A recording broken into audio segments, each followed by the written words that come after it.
Dungeons & Dragons is all about playing through a collaborative story with friends.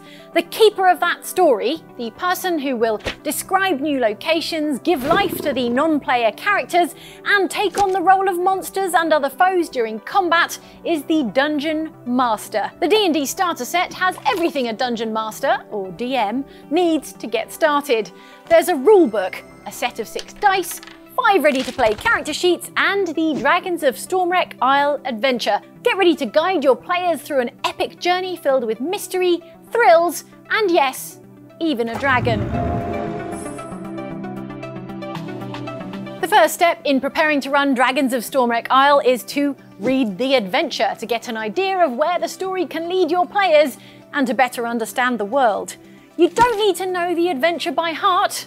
Far from it, but there are key story beats you'll want to keep in mind so that even if the party wants to do something you hadn't expected, you'll know how to get them back on track. Take it on a session-by-session basis. Most adventures are intended to be run in smaller portions and not all at once. Since your players aren't going to finish the adventure in a single setting, focus on what they'll be doing that day and make your own notes to remind yourself of what you'd like to accomplish and how far you'd like to get. A session can be as long or as short as you prefer. The adventure book and your notes are for your eyes only though. The DM should be the only person at the table with this information. There are plenty of places your players can explore during their time on Stormwreck Isle. Take note of any important locations, write down a short description, and any valuable items or information they might find, if they spend the time investigating, of course.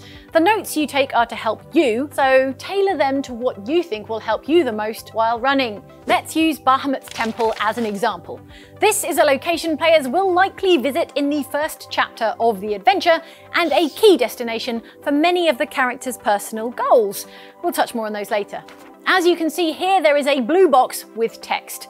Anytime you see this, read that section out loud to your players. In this case, you'll be describing a serene, open-air temple housing a unique statue. This is a great opportunity for the players to get a closer look at the statue. Your players might also be new to D&D, so it's perfectly okay to encourage someone to make an intelligence check to reveal more details about their location. This is also a good time to nudge the party's wizard to cast Detect Magic to see if they sense any magical presence.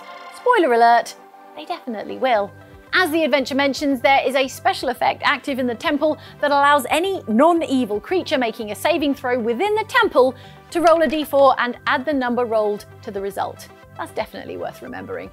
Detect Magic also reveals a faint aura around the statue.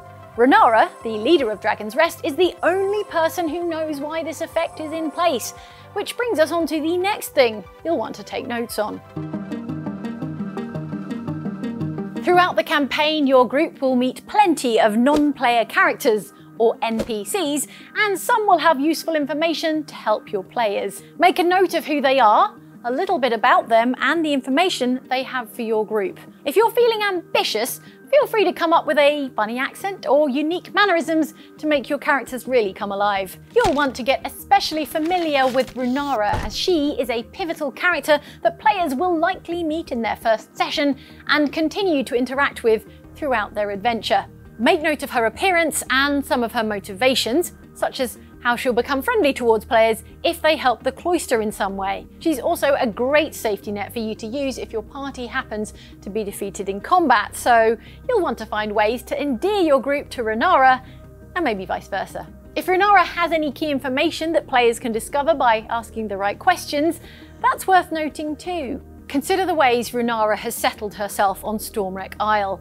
There's a lot she'll know about the area, and some of it she may be more or less willing to share.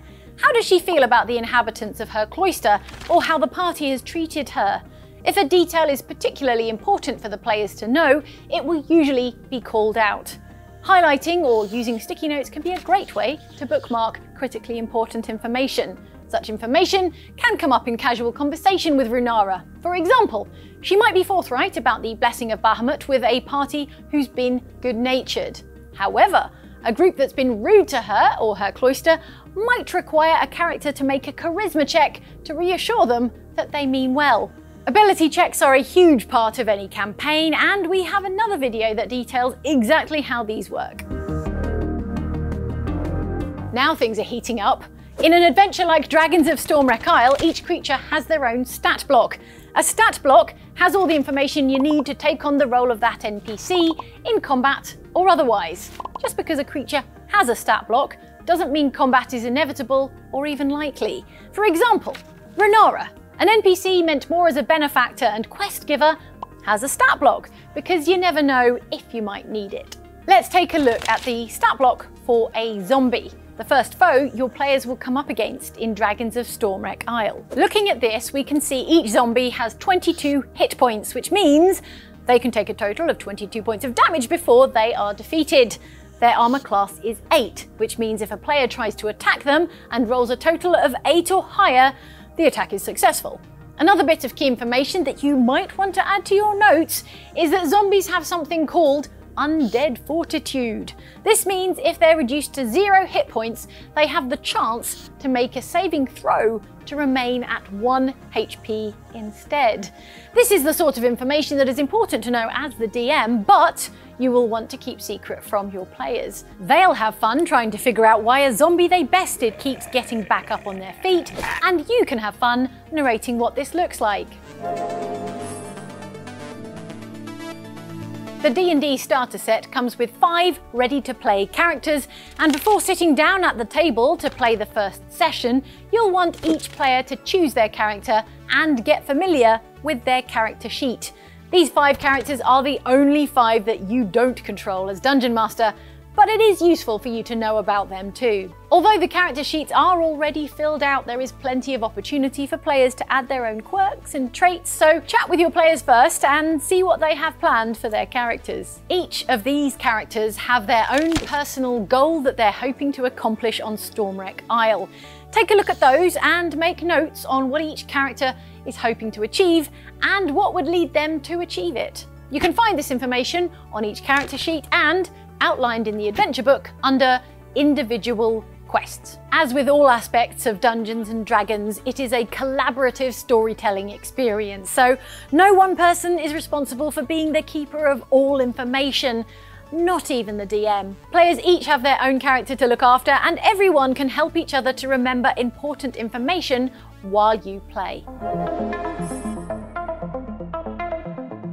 One of the best parts about taking on the Dungeon Master role is getting to bring locations to life with vivid descriptions of what the players might see, smell, or hear around them. You have the adventure book to help you describe locations, but you've also got your imagination. Feel free to invent your own details about the places the characters explore and the people they meet.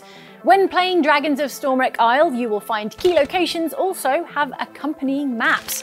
These are great to use as a visual aid for you as the DM, but keep those hidden, as some include secrets and hidden details you won't want to show to your players. But it can help you to describe the scene to them and help you understand how far they are from enemies or from each other. Let's take a look at the Dragon's Rest map and see what it can tell us. Each location in Dragon's Rest has a code from A1 to A5, and you can check the map to see where those locations are in relation to one another. For example, A3 is the kitchen, A5 is the Temple of Bahamut. If players wanted to walk from the kitchen to the temple, you can see that they would walk along a winding ascent, along the cliff face, passing the library. We can see from the notes on the map that the temple sits 90 feet above the sea. Hopefully none of the player characters have a fear of heights. It's also noted that 1 square on the map is equal to 5 feet, so this gives you as the DM an idea for how long it would take the group to walk from the kitchen to the temple. When you set yourself up at the table, you want to make sure your players can't see the adventure, the maps inside it, or any other notes you've taken.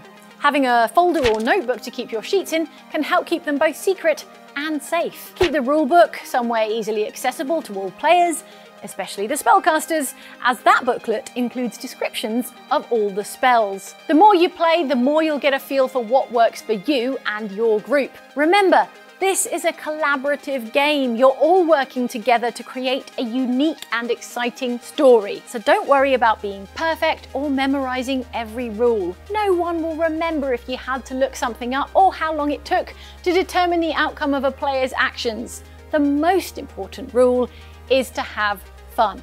There's a lot to learn about both playing and running Dungeons and Dragons, but remember you can take it at your own pace and there's plenty of free resources out there to help you get started. Be sure to check out the other videos and guides here on this channel to help you prepare for your first encounter and beyond. Good luck and happy adventuring!